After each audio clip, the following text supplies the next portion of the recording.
Welcome to ace EAMCET online digital classes. నేను మీ లంకేశ్వరరావు. జనరల్గా మనం తాగేటువంటి నీరు ఏదైతే ఉంటుందో తెలుగులో దాన్ని మంచినీరు అనేటువంటిదిగా, త్రాగునీరు అనేటువంటిదిగా పిలుస్తూ ఉంటాం. మరి ఇలాంటి మంచి నీటిని మంచినీటిగా మార్చడానికి ఎలాంటి పద్ధతుల్ని వాడతారు? ఉన్నటువంటి వాటిలో ఏది ద బెస్ట్ వన్? ముఖ్యంగా మున్సిపాలిటీస్ కానీ, పంచాయతీస్ కానీ తీసుకున్నట్లయితే ఎటువంటి మెథడ్స్ని వాడుతున్నాయి, వాటిలో ఏది ద బెస్ట్ వన్? మన ఎగ్జామినేషన్ పాయింట్ ఆఫ్ వ్యూలో ఏ టైప్ ఆఫ్ కాన్సెప్ట్స్ మీద క్వశ్చన్స్ అనేటువంటిది రైజ్ చేస్తారు. సో వాటన్నిటికి సంబంధించినటువంటి కంటెంట్ని మనం ఈ వీడియో ద్వారా డిస్కస్ చేద్దాం. సో మంచి నీటికి మంచి ప్రక్రియ. Okay, right. జనరల్గా చూడండి, ఈ పంచాయతీస్ ఇలాంటివి ఏం చేస్తాయి, వాటర్ని ప్యూరిఫై చేయడానికి ఎక్కువగా ఉపయోగించేటువంటి ఆ మెథడ్నే క్లోరినేషన్ అనేటువంటిదిగా చెప్తారు. ఓకే, సో క్లోరినేషన్ అంటే ఏంటంటే ఎడిషన్ ఆఫ్ క్లోరిన్ అనమాట. ఎడిషన్ ఆఫ్ క్లోరిన్ని క్లోరినేషన్ అనేటువంటిదిగా చెప్తారు. అంటే వాటర్కి క్లోరిన్ అనేటువంటి దాన్ని కలపడం అనేటువంటిది చేయొచ్చు. లేదు అంటే సెకండ్ వన్ వచ్చి బ్లీచింగ్ పౌడర్ అనేటువంటిది యాడ్ చేస్తారు. CaOCl2, దీన్ని బ్లీచింగ్ పౌడర్ అంటాం. Bleaching powder. నెక్స్ట్ వన్ ఇంకా ఏం కలుపుతారు అంటే హైపోక్లోరస్ యాసిడ్ అనేటువంటి దాన్ని యాడ్ చేయొచ్చు. లేదు అంటే సోడియం హైపోక్లోరైడ్. ఇవన్నీ కూడా బ్లీచింగ్ ఏజెంట్స్ అన్నమాట. Sodium hypochloride. నెక్స్ట్ HOClని హైపోక్లోరస్ యాసిడ్ అంటారు. Hypochlorous acid. Okay, right. Next ఇది క్లోరిన్ వాటర్ అనేటువంటిదిగా చెప్తాం. అయితే బ్లీచింగ్ పౌడర్ని కెమికల్గా ఎలా ప్రొనౌన్స్ చేస్తారంటే, ఇవి మన examination point of view important. So చూడండి, దీన్ని ఏమంటారంటే కాల్షియం ఆక్సీక్లోరైడ్ అంటారు. Calcium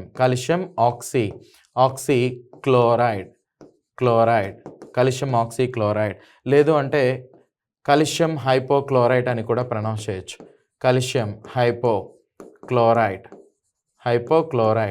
okay, so calcium hypochlorite. Next calcium oxychloride. ఇలా వీటిని కన్క్లూడ్ అనేటువంటిది చేస్తారు. సో దీన్ని కలపడం వలన ఏమవుతుంది?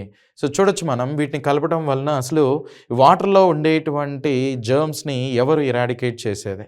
సో క్లోరిన్ అంటే చూడండి, క్లోరిన్ ఇలాంటి వాటిని కలిపినప్పుడు, లేదు బ్లీచింగ్ పౌడర్ ఇలాంటి వాటిని తీసుకుని మనం వాటర్కి కలిపినప్పుడు ఏం జరుగుతుంది అంటే, ఇది ఫస్ట్ దీని నుంచి కాల్షియం హైడ్రాక్సైడ్ అనేటువంటి కెమికల్ ఫామ్ అవుతుంది. దాంతోపాటు క్లోరిన్ అనేటువంటి గ్యాస్ రిలీజ్ అవుతుంది అనమాట. బ్లీచింగ్ పౌడర్ కలిపితే క్లోరిన్ అనే గ్యాస్ వస్తుంది. ఈ క్లోరిన్ అనే గ్యాస్ ఇంకా వాటర్ మాలిక్యూల్స్తో రియాక్ట్ అయ్యి HCl అనేటువంటిదిగా hydrochloric acid, next HOCl hypochlorous యాసిడ్గా మారుతున్నాయి. మళ్ళీ ఈ హైపోక్లోరస్ యాసిడ్ అనేది సో స్టెబిలిటీ ఉండదు కాబట్టి ఇది ఎలా కన్వర్ట్ అయిపోతుందంటే అన్స్టేబుల్ కాబట్టి HCl ప్లస్ నాసెంట్ ఆక్సిజన్గా కన్వర్ట్ అవుతుంది అనమాట. దీన్నే మనం ఏమంటామంటే nascent oxygen. Okay, so nascent oxygen అనేటువంటిదిగా pronounce చేస్తారు. Nascent oxygen. Okay, right. So ఇక్కడ మీరు అబ్జర్వ్ చేయొచ్చు, బ్లీచింగ్ పౌడర్ అనేటువంటిది కలిపితే ఫైనల్గా నీకు ఏమొచ్చింది? Nascent oxygen. క్లోరిన్ అనేటువంటిది కలిపితే వాటర్కి నాసెంట్ ఆక్సిజన్ వచ్చింది. లేదు హైపోక్లోరస్ యాసిడ్ అనేటువంటిది తీసుకున్న నీకు నాసెంట్ ఆక్సిజన్ అనేది వచ్చింది. లేదు సోడియం హైపోక్లోరైడ్ అనేటువంటిది తీసుకున్న దీన్ని బ్రేక్ చేసినప్పుడు కూడా NaCl ప్లస్ నాసెంట్ ఆక్సిజన్ అనేటువంటిది వస్తుంది. అంటే వాటర్లో ఉండేటువంటి జర్మ్స్ ఇలాంటివి ఏవైతే ఉన్నాయో వీటిని ఎవరు ఇరాడికేట్ చేస్తారంటే నాసెంట్ ఆక్సిజన్ అనేటువంటిది ఇరాడికేట్ చేస్తుంది. సో కాబట్టి గైస్, ఇవన్నీ కూడా వాటర్ని ప్యూరిఫై చేసేటువంటి ఎలిమెంట్స్గా కన్సిడర్ అనేటువంటిది చేస్తాం. ఓకే, అయితే ఇక్కడ ఒక ప్రాబ్లం అనేటువంటిది ఉంది. అదే ఏంటంటే, నువ్వు ఎక్సెస్గా క్లోరిన్ అనేటువంటిది కలిపితే దాని నుంచి బ్లీచింగ్ స్మెల్ అనేటువంటిది వస్తుంది. బ్లీచింగ్ స్మెల్ ముఖ్యంగా పంచాయతీస్ ఇలాంటివి, మున్సిపాలిటీస్ కానీ ఎక్కువగా ఈ మెథడ్ అనేటువంటిది వాడుతూ ఉంటాయి. సో బ్లీచింగ్ స్మెల్ అనేటువంటిది వస్తుంది.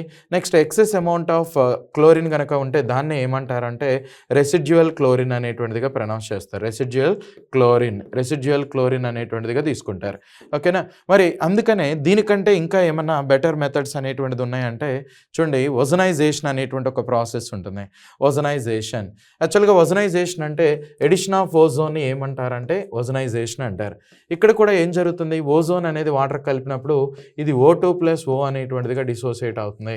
అంటే ఈ ఓనే నాసెంట్ ఆక్సిజన్ అంటాం. ఇదే జర్మ్స్ ఇలాంటి వాటిని ఇరాడికేట్ చేసే క్యాపబిలిటీ అనేటువంటిది ఉంటుంది.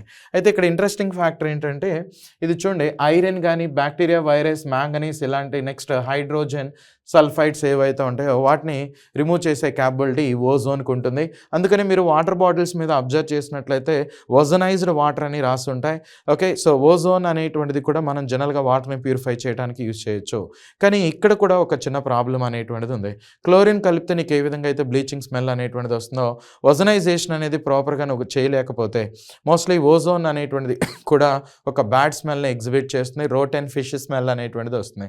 అందుకని ఈ రెండింటికంటే ద బెస్ట్ మెథడ్ వచ్చేసరికి ఏది అంటే అల్ట్రా వైలెట్ రేస్ అనమాట. ఓకే, సో యూవీ రేస్ ద్వారా వాటర్ని ప్యూరిఫై చేయడం అనేటువంటిది ద బెస్ట్ మెథడ్గా కన్సిడర్ చేస్తారు.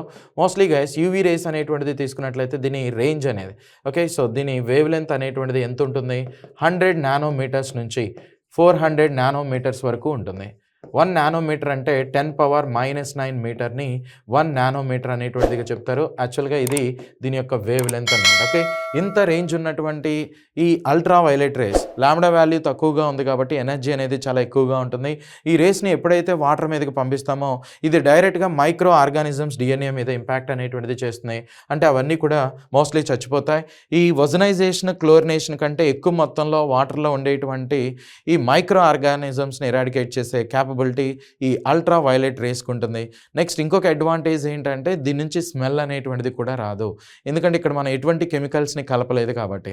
అందుకని ఇప్పటి వరకు మనం చూసినటువంటి మెథడ్స్లో ఏది ద బెస్ట్ మెథడ్ అంటే ఈ అల్ట్రా వైలెట్ రేస్ అనేటువంటిది చెప్తాం. అంతేకాకుండా ఇంకొకటి కూడా జనరల్గా ఉపయోగిస్తారు. అదే ఏంటంటే మనం ఎక్కువగా ఉపయోగించేది అల్ట్రా వైలెట్ రేస్నే. సో కానీ కొన్ని చోట్ల ఈ అల్ట్రా సౌండ్స్ అనేటువంటిది కూడా వాడచ్చు. అల్ట్రా సౌండ్స్ని పీజో ఎలక్ట్రిక్ మెథడ్ అనేటువంటి దాని ద్వారా ప్రొడ్యూస్ చేస్తారు. అంటే సిలికాన్ డయాక్సైడ్ అనేటువంటిది ఉంటుంది. సిలికాన్ డయాక్సైడ్ ఇలాంటి డెరివేటివ్స్ ఏవైతే ఉంటాయి దీన్ని ఒక బ్యాటరీకి కనెక్ట్ చేసినప్పుడు మోస్ట్లీ దీని నుంచి అల్ట్రా సౌండ్స్ అనేది ప్రొడ్యూస్ అవుతాయి ల్యాబొరేటరీలో. ఆ మెథడ్ని పీజో ఎలక్ట్రిక్ మెథడ్ అనేటువంటిదిగా చెప్తారు.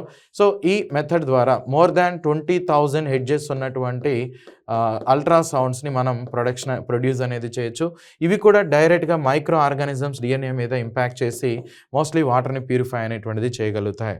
ఓకే, అయితే ఇప్పటివరకు మనం నేర్చుకున్న వాటిలో ఎగ్జామినేషన్లో నేను ఏం అడుగుతారంటే ఈ క్లోరినేటింగ్ ఏజెంట్స్ ఎలాంటి కెమికల్ని ఎలాంటి ఎలిమెంట్ని రిలీజ్ చేస్తాయి అనేటువంటిది అడుగుతారు. బ్లీచింగ్ పౌడర్ అనేటువంటిది తీసుకున్నట్లయితే దాని యొక్క కెమికల్ నేమ్. నెక్స్ట్ బ్లీచింగ్ పౌడర్లో ఉండేటువంటి క్లోరిన్ ఏదైతే ఉందో ఒక క్లోరిన్కి ఏమో +1 ఉంటుంది ఆక్సిజన్ స్టేట్, ఇంకో క్లోరిన్కి -1 అనేటువంటిది ఉంటుంది. ఇలాంటి కాన్సెప్ట్స్ మీద అడుగుతారు. నెక్స్ట్ ఉన్న వాటిలో ఏది ద బెస్ట్ మెథడ్ అంటే అల్ట్రా వైలెట్ రేస్ అనేటువంటిది ద బెస్ట్ మెథడ్గా కన్సిడర్ చేయొచ్చు. సో ఇది గైస్ ఓవరాల్గా ఈ కాన్సెప్ట్కి సంబంధించినటువంటి ఇన్ఫర్మేషన్. సో ఇలాంటి మరిన్ని ఇంట్రెస్టింగ్ వీడియోస్ కోసం మన ఛానల్ని లైక్ అండ్ సబ్స్క్రైబ్ చేయండి. Right, thank you.